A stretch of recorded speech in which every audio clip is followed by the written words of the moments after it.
Well, I'm back in the Lake District, 3 weeks on from a last visit. I'm parked in the exact same spot as last time at Hartsop.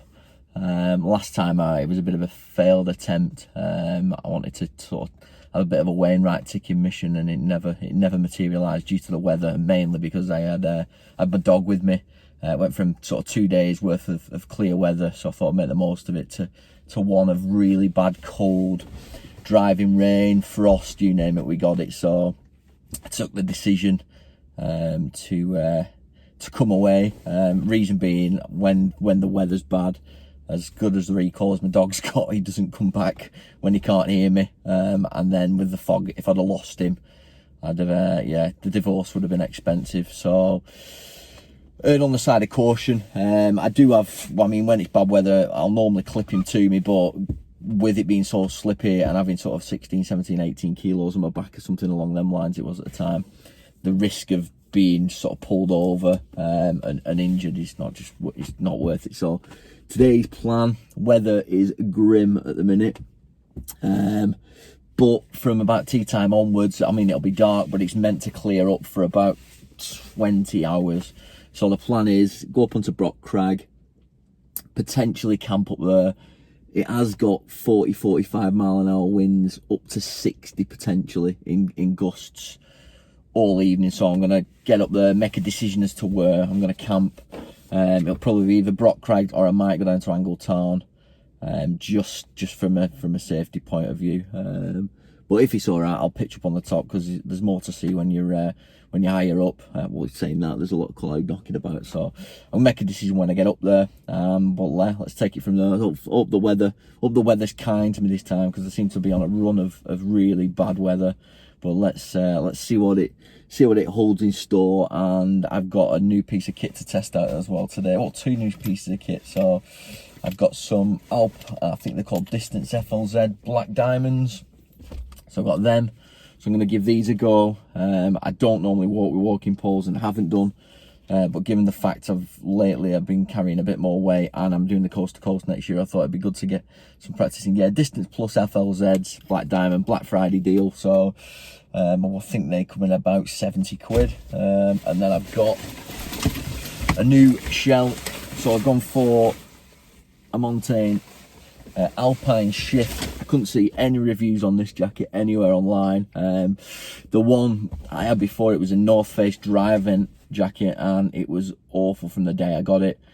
Prior to that, I had a Gore-Tex jacket, which I lost. I don't know what I did with that, which was a bit devastating at the time. So the reason I've gone for this is it's a shell. I generally run quite hot anyway, so I wanted something light which would tie in with the coast to coast next year. And it was reasonable. I got it about, I think it was about 152 quid off Web Togs with a voucher at Black Friday. So I mean, it hasn't got any pockets, stomach pockets, but it has got a chest pocket. But it only comes in at its 300 grams, so you can't expect it to be so light and not have the features, and that's in a large. See, it's taped seams, it's got a wired hood, so everything I want from a shell. I'll normally walk like this unless it's pouring down. So yeah, let's give that a run tonight. I'm going to do a bit more of an in-depth review on that and the walking poles, just to give people sort of a bit of an honest, straight talking reviews, which is what I'll do with all my kit, as I find YouTube quite good for finding sort of reviews on kits off people that aren't endorsed by the brands. So yeah, I'll review both of them. But yeah, let's get climbing. Speak to you soon.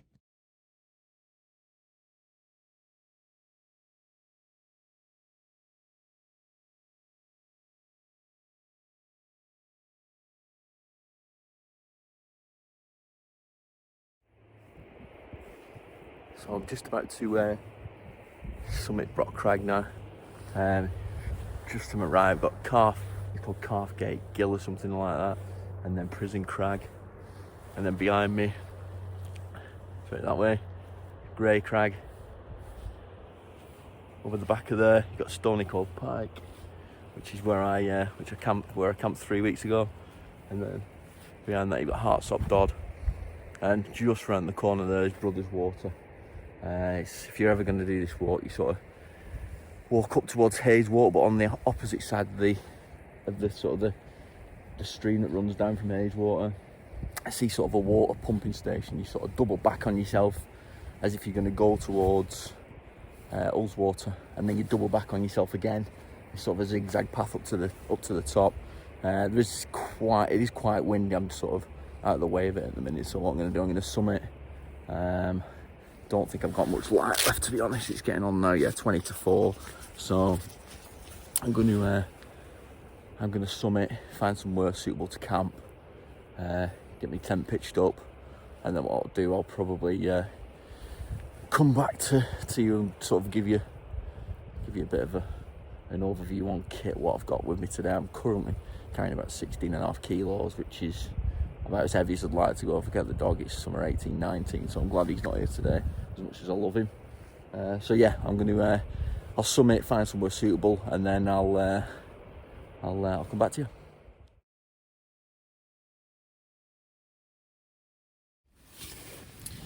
Right, I'm back. Tent is up. Absolutely lashed it down on the way up. Jacket held out well. Pretty impressed by him. I mean, it's his first run, so I didn't expect much less from Montaigne, to be fair. Breathability is good on it as well, which is something I always try and look for in any kit I buy, because as I say, I run so warm. But then the issue is with running so warm, if you sweat quite a lot, when you stop you freeze half to death before you put any new layers on. So anyway, I'm gonna run through a quick run through my kit. Wind wise, I'm not too bad tonight, so that's good news. Right, reason my pack weighs roughly about 16 kilos today is because I've got a load of beers. So I've got some lagers with me, I've got a bottle of wine, and I've got today and enough food for a whole day tomorrow. Carried 1 litre of water. I have sort of a platypus style thing. It's not a platypus, but it's like a rip-off Amazon version, which holds 2 litres of water. So I got some water on the way up. That'll do for cooking and for my water bottle in the morning. And then I have a litre that I just sort of use for drinking. Right, kit. So what I bring on all winter camping trips, really. I mean, if you're going to get -5 forecasting, obviously you're gonna pack slightly different to a sort of a 3 or 4. At the minute, tonight it's forecast around about 3 degrees, with the wind chill down to the maximum being -3, -4. I'm about 515 metres, I think it is, where I am. So it's not majorly high up. So my kit that I packed was new shell Montaigne Alpine Shift for obviously when it pulls it down. I've run with me Montaigne Atomic trousers. I found these absolutely brilliant. I used to have some gaiters, which I'd use, but with these, because they've got the clips on the bottom, I mean, I'm not saying you'd use them all the time for this, but I find for 90% of the walking, I don't need to bring gaiters anymore, because they have little clips at the bottom which clip around your boot quite tight, and then they have velcro straps from the calves. So I find these a miles better option than gaiters. And yeah, it tends to be a system I work with. The only time I'll generally wear gaiters is if it is snowing or really heavy rain, where it's going to sort of submerge my boot. But if water tends to find a way in one way or another, so instead of lugging gaiters around with me, they're not that heavy, but on sort of being weight conscious, yeah, I'll run with these now instead. They've been brilliant. So on from that, so Montaigne Atomic kicks, Montaigne Alpine Shift jacket, combined they weigh a shade over 500 grams between them, so they're just a brilliant emergency setup. That's why I went for that jacket. I looked at the Alpine Pro Gore-Tex jacket, but for me, I probably wouldn't see the benefit of of the jacket itself, and I was conscious on the weight because I'm doing the coast to coast next year, so I'm trying to renew a few bits of kit and bring the weight down and pack. I mean, it's not a heavy pack anyway because this is a winter pack, and I've brought 4 small cans of beer and a bottle of wine, and it's still on just under 16k, so I can't really grumble with that. Kit wise, right, so I run with 2 different sets of kit. So I'll have a skin and a t-shirt, plus underneath here I've got Montane Alpine stretch pants. Yeah, you'll notice I like Montane. Yeah, but I'm quite loyal to a brand that sort of makes good gear. And granted, people will say it's more expensive than certain items, but I find that if you don't spend right, you spend twice. So so I've got a lot of Montane gear. I will list everything, so if anyone's got any questions on any of the stuff I'm using, then please just fire away. There are a few gripes with some of the stuff that I've got, but on the whole, yeah, I'm happy with my setup. So yeah, I'll run with a skin, a t-shirt, Montane Alpine, stretch trousers, I think they're called. I've had these a few years now, so I'm not sure what the name is on them. Montane Atomic trousers, Montane Alpine shift jacket. I then have an evening a bed kit. So I'll have it's just I'm not sure what the make is. It's something I got for a skiing website because I use them skiing, which is like a long john effectively, and then a long john top, like a thermal top, and then I will have a fresh pair of socks in with that for bed. If I'm doing multi-day, I will put another pair of socks in for walking in if these get wet through, but because I'm only doing the one night, worst case scenario, if these got wet through today, I just wear the night socks tomorrow, and that's what I do. I then have a Rab microlight down jacket, and I also have as backup, and I have very, I mean, it needs to be really cold if I wear that. I've got a North Face 700 gilet, which I'll just throw over the top of this, plus if it's really cold, I'll generally take a fleece with me, but I've left that at home. So for an evening, I'll just run with thermals, and then worst case, if it gets really cold, I'll put this on in bed. My sleeping bag, I've got a Vaude Venom 600. Reason I went for that was just the length of it. I looked at a few other makes. I looked at Altkit, which I like the look of theirs, but I managed to get a decent deal on it. I think I paid 125 quid go outdoors because they do the price match thing. So yeah, I got that. I used it down to about -5, and it has been brilliant. I can't say any higher than that. I think the ratings on it are, comfort ratings are -3 and -10. -10 being the lower, and then critical ratings -28. So it's going to cover me for everything that I do. If I'm in summer, I've got a light synthetic bag that I'll take with me. But this is I'll probably use it for 3 seasons. I'm going to use it for coast to coast. I'm doing that in April next year, and it'll just allow me to bring less layers, because April, subject to what the weather's going to be like, I don't know, and I'll make a decision. Sleeping mat, so yeah, Vaude Venom 600, majorly impressed by it. There are similar spec bags out there.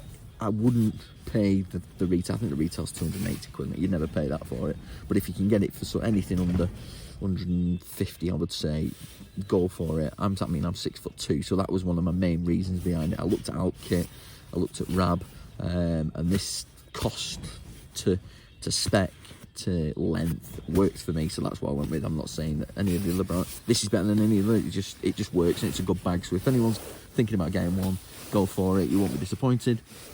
Sleeping mat, this was a cheap buy, purely for winter months, really. I know a lot of people run with thermarests, but having looked at one, I wasn't overly sold on one. I know the great for weight. I know I think it was the Neo Air, the one I looked at. For the cost, I didn't see. The only thing I saw with it was light. I have been looking at the new Cedar Summit mat. I can't think what it's called off the top of my head, and I'm probably going to get that for next year. But at the minute, I'm running with a Mountain Equipment Helium 3.8. It's called 40 quid off Cotswold Outdoors. I've used this mat now multiple times, and it is honestly been bulletproof. It's probably a little bit narrow, that's the only reason, and it weighs about 700 grams. So they're probably the only two reasons for me changing it. I'd like to get down to about 500 grams, and I'd like it to be sort of 55, 56 centimetres, where I think this is only 51, and my elbows end up touching the ground, but just a small grab. If you're going to go out and you've got a budget of 50 quid, buy this, because I think it'll beat everything else hands down for that sort of money. And that's really about it with my sort of kit. I've got a cheap pillow off Amazon, and then the usual stuff is, I think I've run through pretty much everything. Yeah, and then obviously water purification stuff, food for 24 hours. I've got a little radio, a little bit of because I'm on my own, pop some music on. Batteries, head torch, just a black diamond. I can't think what the model is off the top of my head, but as I say, I'll stick everything in the comments below if anyone's thinking about buying some of the kit and they wanna query it, then yeah, get in touch and I'll more than happily help you. And yeah, the last thing I'm going to mention is the tent. I've got two tents. I've got this one. This is my bomb-proof tent, I call it. If there's any bad weather and it's like what I'd call rough sleeping, I'll bring this. It's a Vaude Terra Hogan 2, and honestly, this thing, I think it's cursed, because every time I'm out in it, it's either blowing an absolute gale or it's pouring it down. This is the best weather I've ever been out in it, and it's been rock solid every time I've had bad weather. It's taking it in its stride, no danger. It's long as well. That was why I bought it. So this tent will stay with me now. I'll probably keep it until it falls to bits on me. But I'm fetch this out. It's probably going to be my winter tent. If there's snow blizzards, you could probably make it suitable because you can pin it really low to the ground. But if you can find it on a deal like I did, I think it was about 200 quid, and the floor print was about 200, with the floor print was about 220, 230 quid. If you're thinking of 200 quid and you can find one similar at that sort of money, buy it, because it's a mega tent. And then my other tent is a Msr Carbon Reflex 2. But that is an older model. It's not the one that's out at the moment, which was released 2016 to 2012. And I only bought that about 3 weeks ago. It sounds strange, yeah, because it's an old tent, but the reason I bought it, the lad who had it originally planned to go travelling, unfortunately injured himself. I don't know how he injured himself, and I actually bought it off Gumtree off him. It turned up and it was brand new. It had all the original manuals with it, never been used, and it was a snip compared to going out and buying a brand new one. And it's going to be a summer tent. It's MSR. I know all the reviews are hit and miss on the lightweight stuff, but for what I'm going to use it for, it's bulletproof, and with everything, with the floor print pegs, the bags, I think it's about 1.5 kilos, if not even that, 1.4 kilos, something like that. So yeah, that's going to be my other tent. I'll probably do a review on the Terra Hogan. I'll probably do a brief overview on the MSR, but it's probably pointless because no one's gonna look to go and buy one of them because they're a few years old. But yeah, that's my kit in a nutshell, really. Like, nutshell, I say that, it's 12 minutes. Oh, and then I've just got a Soto Amicus stove. I think I've mentioned this on my earlier video. Bomb proof, and then a Optimus heat sort of. The reason I bought that is I measured it online, and it fits the stove in perfectly, and it stops everything rattling around and falling over on my bag, and it's good for keeping your food pouches warm. So yeah, in a nutshell, that's my kit. If it gets clear tonight, I will get some pictures and probably do a time. I think that's pointless me doing a time lapse. I'll take some pictures and I'll come back to you. But other than that, I'm hoping for a decent sunrise, and I shall catch up with you on it. Or if I get bored, I'll probably just come on and talk gibberish about something or other. I'll probably review my bottle of wine if I get bored. But other than that, yeah, great. Speak to you soon. Right, I'm back. Thought I'd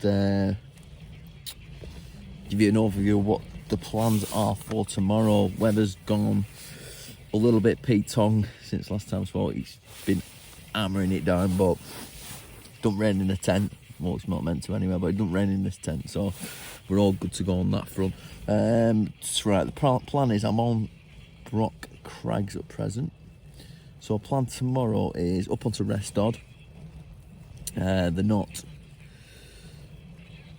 I want to do Rampskill Head, but as I said earlier, I'm doing the coast to coast next year, so that, if I remember rightly, that is part of it, or you might skim it. So what I might do, I'm going to see how the weather is. I'm going to go head up that way tomorrow, as if I'm going to go over High Street. I'm going to do the Knott, possibly sneak over and do High Raise. But do you know what? I'm in no major rush to do them all. I just over the past years I've been up here walking quite a lot, but never made a point of trying to do as many Wainwrights as I can and blah blah blah. But I'm going to make a conscious effort over the next probably 12-18 months to get as many in as I possibly can, within reason, without it impacting on all the things that I want to do. So yeah, tomorrow plan is up, as I said, I'm on Brock Crags, over to Rest Dodd, the Knott, possibly do Rampskill Head and High Raise. We'll see how we're doing for weather-wise and time. Then on to High Street, and then Thornthwaite Crag, and I want to do Grey Crag on the way back, because last time that was one of my planned fells, and it, as I say, it went belly up due to the weather and me having the dog. So yeah, gonna get up for sort of sunrise. Hopefully I'll get some pictures and some footage of sunrise, but at the minute, as you can hear, it's wind and rain. I've been out once and you can't really see anything. I think you can see over towards Shap, there's a few lights in the distance over that way, but other than that, yeah, weather's not that great. So yeah, up tomorrow and crack on really, and see what we can put in the bag, and then yeah, live the dream, as they say. Yeah, if nothing interesting happens tonight, other than, well, I've got this, but other than the red wine, I can't see there being anything of any excitement this evening. So ciao for now, catch you in the morning.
Rest Dodd. I'm going to Rest Dodd, the Knott. I'm going to do Rampskill Head. I'm going to do High Raise, I think it is, and then I'm going to come High Street, Grey Crag, back to the car, and hoping to sort of get that wrapped up. It's 9:15, so we'll see how we get on, maybe to get that for lunch at some point as well. So yeah, if the weather's due to pick up about midday and show you some of the views. Thank you.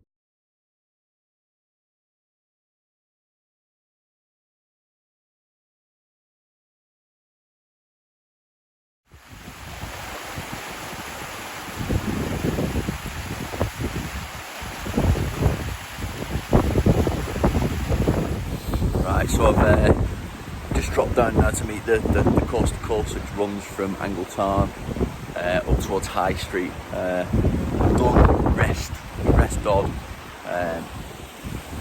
That's where I stayed last night. That's Msr Crag there. And then I've just come from up there. I didn't film anything up there because the weather was atrocious. So yeah, so I'm back onto where the coast to coast route is now. I've just filled my water bottle up, so I'm going to make my way up towards the Knott, onto High Street, and then sort of make a decision when I'm up there what route I'm going to take back. With the weather looking like it is, it's looking a bit black as well, so I might cut back and come down past Hayeswater and do that really. And then time are we on? It is currently 11:15. So yeah, I'll see how I get on. But the pub's calling, so I don't want to get there too early. But 2 o'clock will do.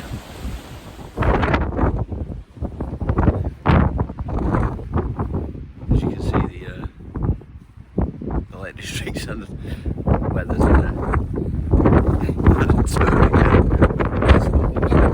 so much for being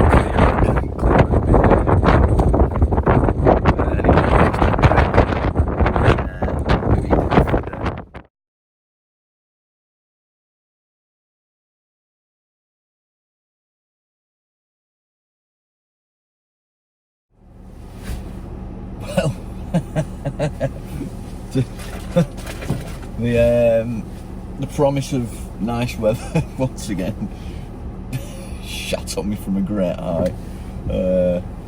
Just absolutely hammered it down all the time we were up there. Managed to do rest Dodd, up onto High Street, the Knott onto High Street, up to Thornthwaite Crag, and honestly, it was horrendous. Me snide Amazon GoPro things just turned off, it's died. And that was in a waterproof case, so I don't know what's happened to that. And my phone's turned off because it was so cold. So I'm back at my car. Yeah, came down Grey Crag. It was alright, it was just slippy, everywhere was wet through. And the wind, it was into me all the way up High Street. On my left hand side, it was a south-southwest wind, and it was, well, they said it was some 30-35 mile an hour. It felt a lot stronger than that. And then on the way back, it was on my back, which wasn't too bad. And I found out that my waterproof rucksack covers not fit for purpose. It'd be better for a child kite surfing. But yeah, another one. Well, I think I've done 1, 2, I think I've done 6 Wainwrights. And I'm still alive, so it's always a bonus. And there's only one thing to do next, and that's go to the pub. Peace out.